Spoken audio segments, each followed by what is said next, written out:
Now, I'm making this video today because I was recently watching a video about this guy who got laid off from his job back in 2023. And after he got laid off, he said, I'm going to hit the job market right away and I'm going to start applying for jobs. He has a family, he had a couple kids, and he thought that the rebound was going to be quick. Well, it wasn't so quick. He ended up applying for 100 jobs and then 200 jobs, and he just wasn't hearing back from applications. And this is a story that a lot of people have been resonating with. And then it eventually got into the 4 digits where he applied for 1,000 jobs and he would get some interviews, but nothing really turned out. And he got to 1,600 jobs and he just started feeling hopeless. I mean, it's like he's talking into a void, applying into a void. He knows that he can do the job, but he wasn't able to actually get an opportunity to do the job. And he would say, hey, I just want to be able to convey and a chance to prove myself.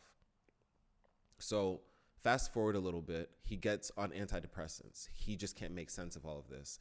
But he keeps on applying because, again, he has a family to support. So he eventually gets a call back and they say, hey, we have something for you. And he's excited. He's ecstatic. He runs to his wife. He's like, hey, we are good, baby. We're back in it. I knew I was going to get to the other side. But when he actually follows up with the interview, they say, hey, we can only offer you like a 6-month contract position. There's no benefits. And that's the best that he could get. He knew that it would hurt his future prospects because when he shows what he was doing during that time, he's obviously taken less. But he's not alone in this because there's a lot of other people that are taking less and less than they previously were, because that's all they can really find out there when they're canvassing the job market. The thing is there's a lot happening in artificial intelligence.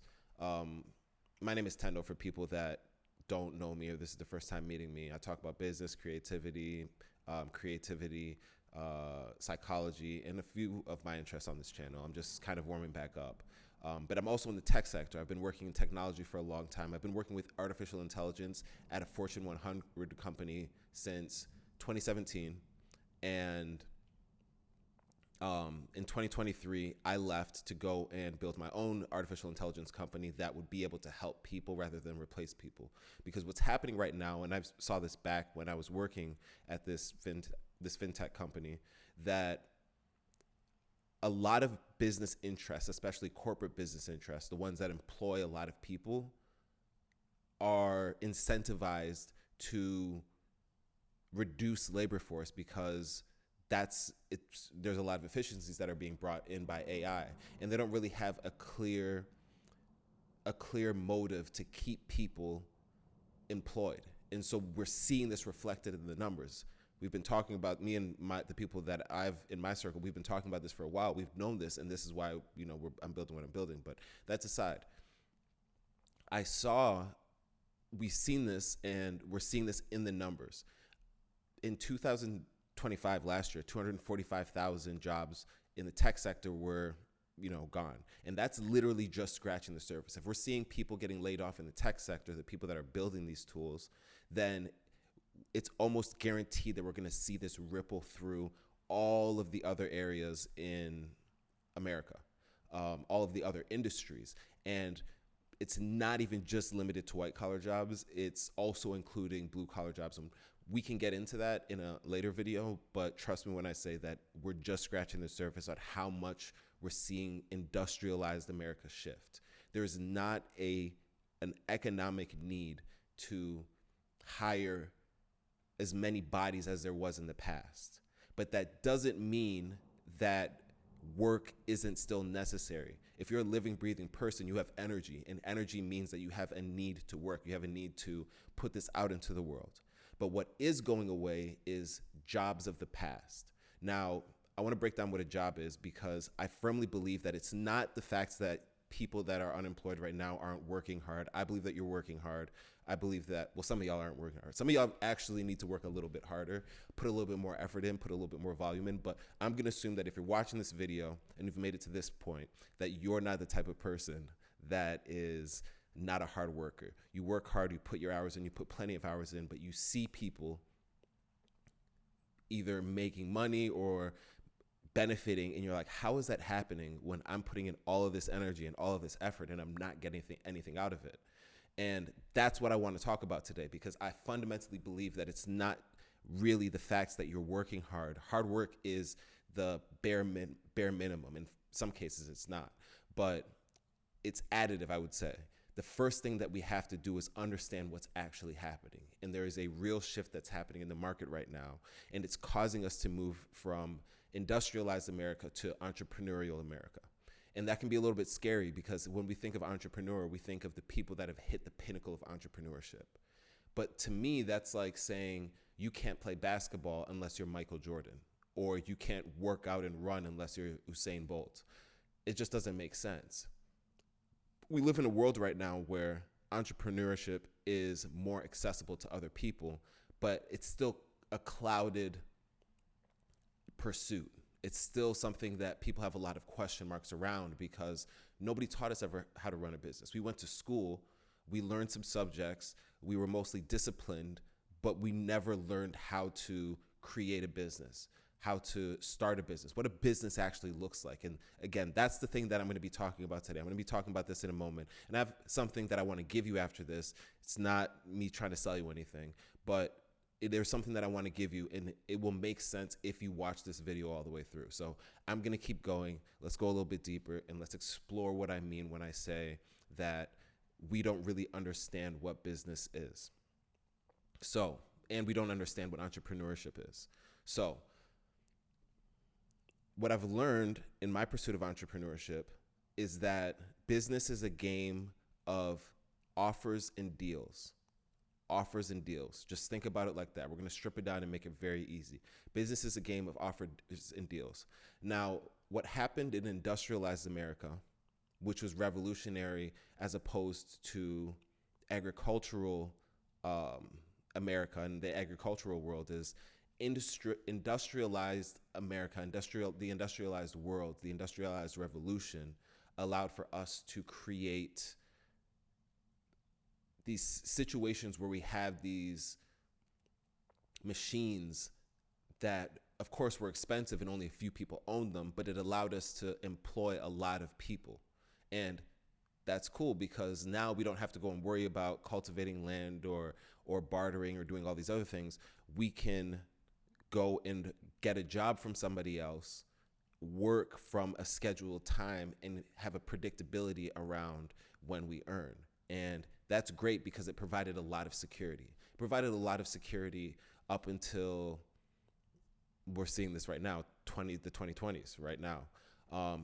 And I would even go as far as to say that even the tech companies, the Microsofts, the Apples, the Metas, those were all part of industrialized America. The information age was not a succession to the evolution. It was not an evolution of the Industrial Revolution. It was just a part of the Industrial Revolution where we industrialized information, and that's how we formed the economy. But right now, what we're seeing is a fundamental shift on who owns the resources and the means of production and the capital. And that's going back into the hands of the people, where now we can go and make offers and start our businesses, and we can provide for ourselves that way.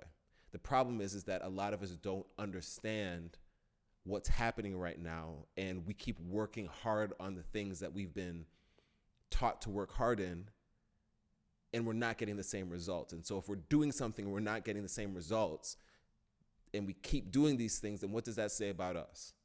What does it say about us? Talk to me. Because to me, if you keep doing the thing, you're not getting the result that you want to do 1 time, 2 times, 3 times, 4 times. You got to start saying, all right, man, maybe I got something wrong with the world. Anyways, let's keep going. So, offers and deals, offers and deals, offers and deals, offers and deals. Business is a game of offers and deals. So, in the traditional industrial market, what we saw was that these big companies that own the means of production, I have a big factory and you need to get some cash. You don't have any land, so I can make you an offer. I'll make you an offer you can't refuse. I'm going to make you an offer. My offer is if you come and work with me for 8 hours out of the day, then I will pay you this amount of money. And because these jobs are in such demand, I mean, we're seeing it right now. People want jobs. They will apply to 1,600 jobs because they're like, I don't know what to do outside of this. And so the companies, they make this offer. And this offer was pretty good offer. I mean, if I can go and get my job, if I get this job, I just have to do these tasks that you want me to do, and you'll provide me with this money. You'll provide me with a healthcare. You'll provide me with a retirement plan. I mean, that's a pretty good offer. And the companies needed that too, and so they made an offer. Some people are really good at negotiating, so they go back and forth. Nah, I don't want that. No, I want extended vacation. No, I want to have the corner office. No, I want to have a longer lunch break. Whatever it might be, but you meet in the middle, and that's how you make a deal. And that's when the game of business, at least one of the games, concludes. And so that's what business is. It's a game of offers and deals. And that's how we stay busy. We stay busy making offers and deals. Business. I'm trying to simplify these things. So let's keep going. Now, the people that were making the offers, these companies, they don't need as many bodies in the workforce because they have the tools, artificial intelligence, because artificial intelligence isn't taking your job. It's somebody who's using artificial intelligence that's taking your job. So they have artificial intelligence, and they said, hey, we actually can put these tools in the hands of a few people, our best performers, and cut all the rest. And so you might have heard of situations where they would cut the lowest of the lowest performers in a company, and that was pretty harsh. It was like the bottom 9%. Right now it's getting pretty aggressive. They're like, yo, we're actually cutting the bottom like 80%, and it might get to 90%, at least for the foreseeable future. And on the other side of this, it might be a situation where you can do all these things, and you'll have a job in AI and everything is great, and somebody's like, yeah, I'm willing to take you on. But for the foreseeable future, it's not looking like that. And it's more important that we address that right away than that we just like overlook it. So I don't want to keep this too long. I've already gone longer than I anticipated going. But to bring this home is the offers are now off the table. They're saying, I don't want to do this anymore. If you're a sports person, you'll know if you're making a trade, you make an offer to somebody, and then if they accept it, you have a deal. If they don't accept it and they keep it just floating and they don't answer, you might take it off the table and say, things have changed right now. This person is performing great and I want to keep them on my team. Or, they might say, I decline because things have changed. But grounding this, the circumstances have changed in the offers that businesses are making to the mass public. But the companies aren't the only ones who have access to these tools. Now we have access to these tools now. So now we just have to learn about how to use this, because I'm going to go back to the main theme of this whole video. It's not the fact that we're not working hard. It's not the fact that we have no drive. It's not the fact that we aren't willing to put in the hours to get a clear result. It's the fact that we don't understand how to do this stuff. That's the real rub. And so what I've done is I've created a platform where you can go to, it's called constance.com. And you can go there, and within 15 minutes, I'm going to help you create an offer that's unique to your experience, your passion, your skill sets, your interest. Another thing that I've also done is I've created a podcast called Founders Drive, where I actually study the greatest founders of all time. This is just for the history buffs, but I believe that it's really helpful in terms of learning how the successful people in business of the past have actually found success and how they created their own offers to the world, because that's the business that we're in right now. And we don't need permission to start. We just have to go and do it. And that's my whole thing out there. So I made that platform. I made that podcast. And I did it with my co-founder.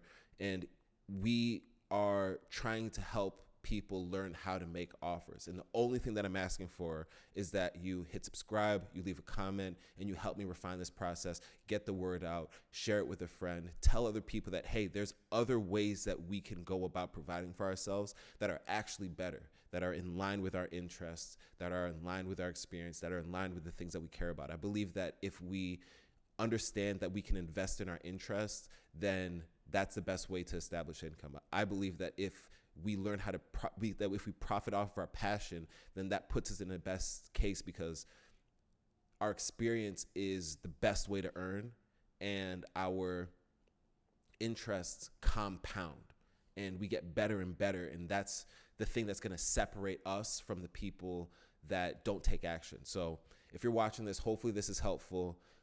Go and start creating your offer. And if you're interested in this, well, even if you're not interested in it, I'm probably still going to be talking about this because I'm really passionate about this. But I want people to learn how to create their offers. I'll probably make some videos about how to develop an offer, and then also just provide different resources that I think all go into making a compelling offer that's unique to you. That's something only you can offer, and that's how you guarantee that you don't go out of business. So hopefully this was helpful. If there's any questions, anything that I could add some more clarity on, then just let me know in the comments. Y'all know how to get a hold of me. Go to constance.com, and when you hit sign up, within 15 minutes, you'll get an idea of how to create an offer. And that's the first thing that you need to do. It doesn't cost anything. We made it free so that way, you can benefit from that. And again, share it with a friend, talk to some other people about it. We are stepping into uncertain times, and I don't know how long we have on the clock until it gets really bad, until it gets to the point where it's not a point of no return, but until it gets to the point where it's really, really difficult. I'll see you next time. Thanks for tuning in.